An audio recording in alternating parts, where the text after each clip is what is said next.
نحمدہ ونصلی علی رسولہ الکریم اما بعد. اس ایشو پر بولنے کے لیے بھی ہمارے گلے پھٹ گئے ہیں پہلے سے. جی آپ حضرات نے اتنی مہربانی کر دی ہے، میں حیران ہوں. آپ کو آج ہمارے لیے وہ قانون بھی یاد آ گیا کہ پہلے آپ کو آفس میں آنا چاہیے تھا. جس طرح محترم جناب سراج الحق صاحب نے کہا کہ انہوں نے قرارداد یا تحریک التوا جمع کرائی ہے، عثمان کاکڑ صاحب نے جمع کرائی ہے، میں نے کرائی ہے، تو ان تحریک التوا جمع کرانے کے بعد بھی ہم سے یہاں آپ کوشچن کرتے ہیں کہ آپ مولانا صاحب میں کوشچن نہیں کر رہا. دیکھیں وہ جو انہوں نے جمع کرائی ہے نا وہ بالکل صحیح جمع کرائی ہے، مگر جب آپ ہاؤس سسپینشن چاہتے ہیں وہ جمع کرائی ہے تاکہ وہ ایجنڈا پہ آئے، اور ایجنڈا پہ صرف ایک ہی آ سکتی ہے ان ون سیشن. میں دیکھیں میں اس لیے آپ کو بتا رہا ہوں کہ اگر آپ کوئی چیز چاہتے ہیں اور ہاؤس یہ چاہتا ہے، میں تو یہاں بیٹھا ہوں ہاؤس کے لیے نا، میں میرا پرسنل انٹرسٹ تو ہے نہیں. تو اگر آپ کوئی چیز چاہتے ہیں، اگر پتہ نہیں ہوگی اور یہاں ایجنڈا کے دوران یہ چیز آئے گی تو آپ کے لیے بھی آسانی ہے، میرے لیے بھی آسانی. سر بالکل آپ کی بات ٹھیک ہے، میں اس کو مانتا ہوں، لیکن یہاں پر ابھی مشتاق صاحب نے بھی ذکر کیا منڈے کے دن یہاں ایک اور ایشو اٹھا تھا جو ہمارے جزیروں کا ایشو تھا.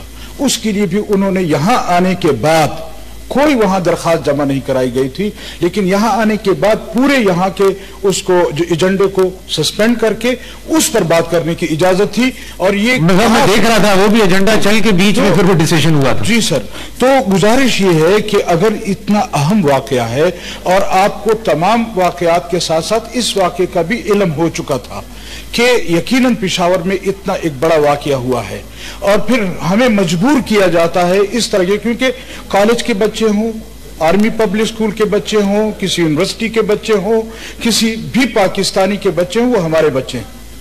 ہمیں رونا تب آتا ہے کہ ان بچوں کے ساتھ جب ہم جا کر روتے ہیں. آرمی پبلک اسکول میں واقعہ ہوا، ہم گئے وہاں روئے. وہاں یونیورسٹی میں واقعہ ہوا مردان میں، ہم گئے وہاں روئے. دوسرے جگہوں پر واقعات ہوتے ہیں، ہم جا کر روتے ہیں. لیکن یہاں ایک مدرسے کا واقعہ ہوا ہے، آج ہمارے ساتھ کوئی رونے والا نہیں ہے. رونا اس پر آ رہا ہے کہ آخر ہمارے ساتھ رونے والا کیوں نہیں ہے؟ کیوں مدرسے کے بچوں کا خون اتنا سستا ہو گیا ہے؟ کیا مدرسے کے طالب علموں میں خون نہیں بہتا، پانی بہ رہا ہے اس میں؟ آخر یہ احساس کب ہوگا؟ ہمیں تو درس دیا جاتا ہے کہ جی کمیونٹی ہونی چاہیے، اتحاد ہونا چاہیے. میں آج یہاں کس کے سامنے رہوں کہ میرے اپنے ساتھی کہتے ہیں آپ خاموش ہو جائے، آپ خاموش ہو جائے.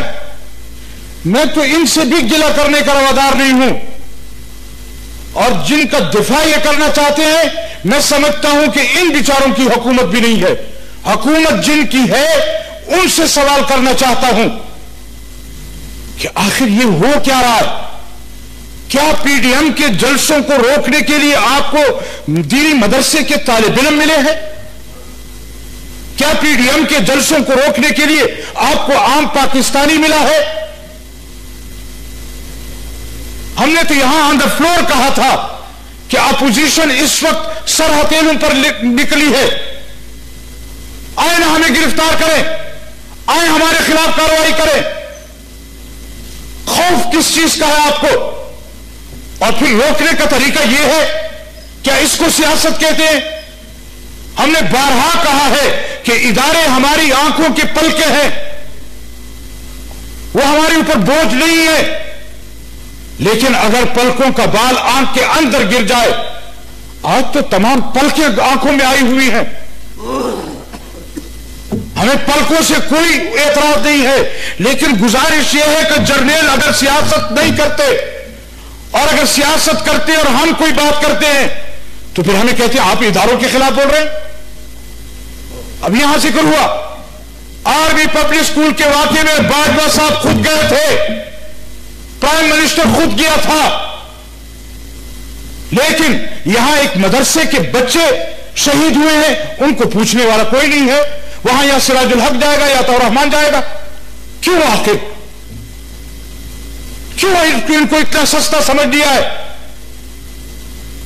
چاہیے تو یہ تھا کہ آج مدرسے کے طالب علموں کے ساتھ یکجہتی کی جاتی، دینی مذہبی لوگوں کے ساتھ یکجہتی کی جاتی.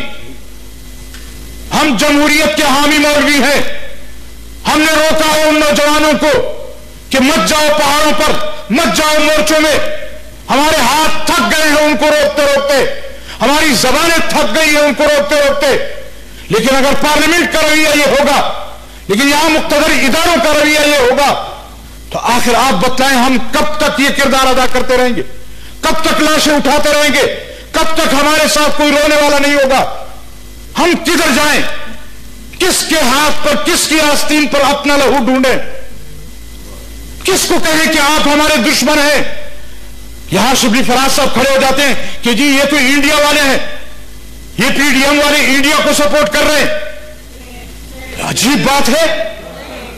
آپ کو اپنے اپوزیشن کا دور یاد نہیں آتا؟ آپ کو اپنے دھرنے یاد نہیں آتے؟ آپ نے چائنا کے پریزیڈنٹ کا دورہ یہاں نہیں رکوایا آپ نے اس سے؟ اس وقت آپ کو یہ چیزیں یاد نہیں تھی, آج آپ کو یاد آ گیا ہے. اور یہ ایک حقیقت ہے کہ اس سے آپ جتنی آنکھیں چھپائیں, جتنا ہمارے یہ لوگ کہیں کہ ہمارا سیاست سے کوئی کام نہیں ہے, لیکن ہے.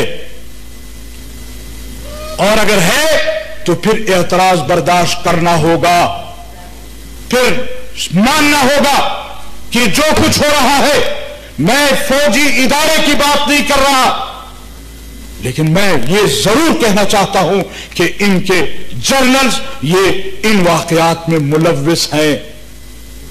آخر ہم کدھر جائیں؟ کب تک آنکھیں بند کریں؟ کب تک خاموش رہے؟ کب تک یہ کہیں کہ یہ واقع ملک دشمنی پر مبنی ہے؟ کب تک آپ انڈیا پر, کب تک آپ ایران پر, کب تک آپ افغانستان پر برے الزام کس کو ٹھہرائیں گے؟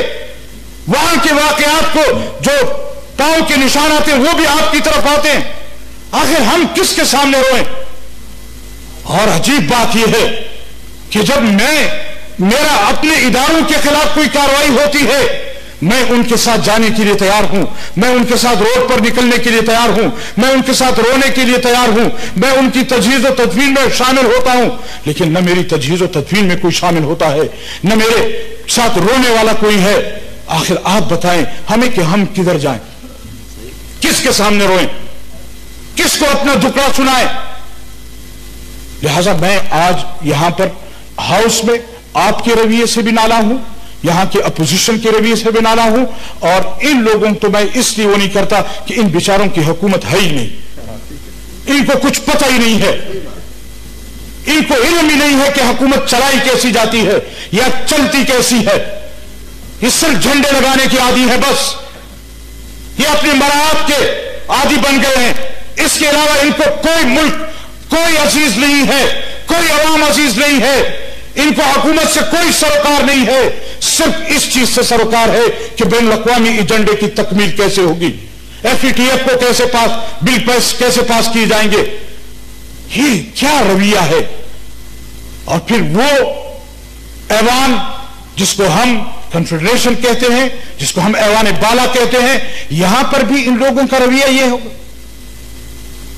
تو میں دس بستہ گزارش کروں گا کہ اس ایوان کو ایوان سمجھیں, اس کو قوم کی آواز کی جگہ سمجھیں, یہاں ہم لوگوں کو بھی بولنے کی اجازت دیں. اتنی مدت کے بعد اگر ایسا کوئی واقعہ ہوا ہے, اگر آج یہ واقعہ اس مدرسے پر نہ ہوتا, کسی فوجی کیمپ میں ہوتا, کسی آرمی پبلک سکول میں ہوتا, تو پھر بھی آپ ہم سے پوچھتے کہ رولز کو سسپینڈ کروں یا نہ کروں؟ پھر بھی آپ ہمیں کہتے کہ ہم اس طرح کریں یا نہ کریں؟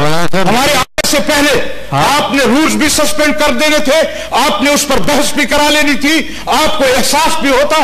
لیکن آج غریب مدرسے کا طالب علم مرا, بالکل وہ شہید ہوا ہے, غلط ہے. لہذا کسی کو احساس نہیں ہے. میں نے اس پہ ڈیبیٹ کرانی تھی, بس دیکھیں میں یہ نہیں چاہتا کہ ڈسٹرپشن ہو, میں بالکل اس پہ ڈیبیٹ کرانا تھا. تو اگر آپ نے ڈیبیٹ کرانی تھی, اس ایشو کو اہم سمجھنا چاہیے تھا. جب صبح یہاں مشتاق صاحب نے بات کی اور دعا کے بعد آپ نے کہا کہ اس کوسچن آور کے بعد میں آپ کو بات کرنے دوں گا, پھر اس کے بعد آپ اس کو ایجنڈے کو کیوں چلا رہے ہیں؟ کیا اس کو سسپینڈ نہیں کیا جاتا؟ کیا ہماری روایات نہیں ہے؟ کیا پچھلے سوموار کو یہ اس طرح سسپینڈ نہیں کیے گئے جزیروں کے لیے؟ اور اگر اس پر بحث ہو سکتی ہے تو ان معصوم بچوں کے خون کو کیوں رائے گاہ دینے جا رہا ہے؟ یاد رکھیے, ہم اس مدرسے کے واقعے کو رائے گاہ نہیں جانے دیں گے, بالکل نہیں جانے دیں گے. ہم پوچھیں گے, صاحب اقتدار سے بھی پوچھیں گے, کچھ آپ سے اور ذمہ داروں سے پوچھیں گے. اور عجیب بات یہ ہے کہ آج بھی اس مدرسے پر کوئی سیکورٹی والا نہیں ہے.